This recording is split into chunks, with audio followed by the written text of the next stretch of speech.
Selling fake direct selling ఇండస్ట్రీలో fake కంపెనీలు ఉంటాయి. భూమి మీద ఒక్క ఇండస్ట్రీ చెప్పండి సార్, నాకు ఒక్క వ్యవస్థ చూపెట్టండి అసలు ఇలా మోసాలే జరిగాయి సార్.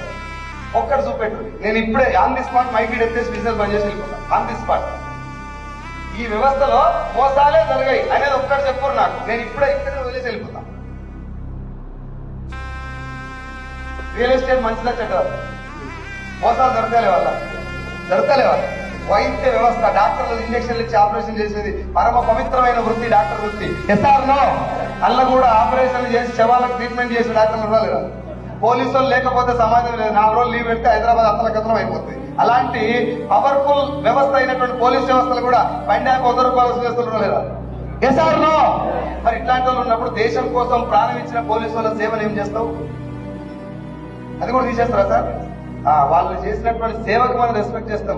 ఈ ఫోన్ కిస్గా కొట్టంగా ఎవరైనా ఉంటారు. ఎస్ఆర్నో పవిత్రమైనటువంటి గుళ్ళో గుడి పూజారి పంతులు ఉంటారు కదా, పూజ చేసుకుంటూ దేవునికే జీవితం అంకితం చేసి భక్తులు ఇచ్చిపోయినటువంటి కానుకలతోటి పిల్లల్ని చదివించుకుంటా ప్రసాదం తిని బతికి గుడికే అంకితమైపోయిన పూజారులు ఉన్నారు. ఉన్నారా లేరా? అదే గుళ్ళల్లా ఉండి ఎత్తుకపోయిన వాళ్ళు కూడా. మా ఊరు గుళ్ళే మా ఊరు పంతులే దొంగతనం చేసి మీకు ఎవరు తెచ్చలేదు. అర్థమైందా? సో అంటే నేను మా పంతులు తెస్తున్నా, నా పాయింట్ అర్థం చేసుకోండి. ప్రతి వ్యవస్థలో మంచి ఉంది. టీచర్ మంచోడా చెడ్డా? టీచర్ ఇక్కడ టీచర్ కనబడతారు, 2 చేతులు ఎత్తి దండం పెడతారు సార్ అని.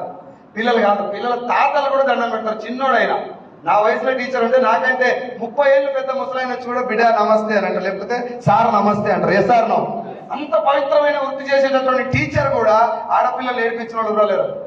మరి అట్లాంటప్పుడు ర్యాంకర్లను తయారు చేసిన, ఐఏఎస్లను తయారు చేసిన, నెక్స్ట్ సమాజాన్ని తయారు చేసే టీచర్ ఉండలేరు. వాళ్ళని చూడాలి మనం, వాళ్ళు చేసే సేవలు చూడాలి. మనం ఏమంటారు, టీచర్ వృత్తికి ఇవ్వాల్సినటువంటి రెస్పెక్ట్ వాళ్ళకి ఇవ్వాలి.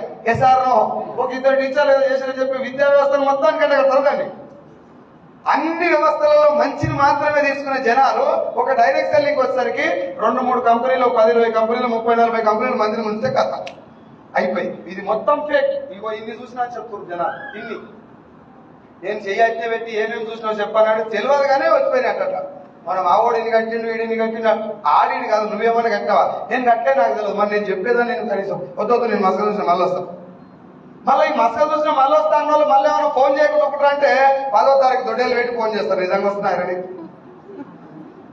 నాకు కూడా చెప్పరు. అదరా నేను వస్తాను. రారా మీటింగ్ రాను కానీ చెప్పేందో ఏం పని చేస్తున్నారో ఇంటికా అంటే మా పెద్దమ్మ ఇంట్లో బియ్యం అయింది.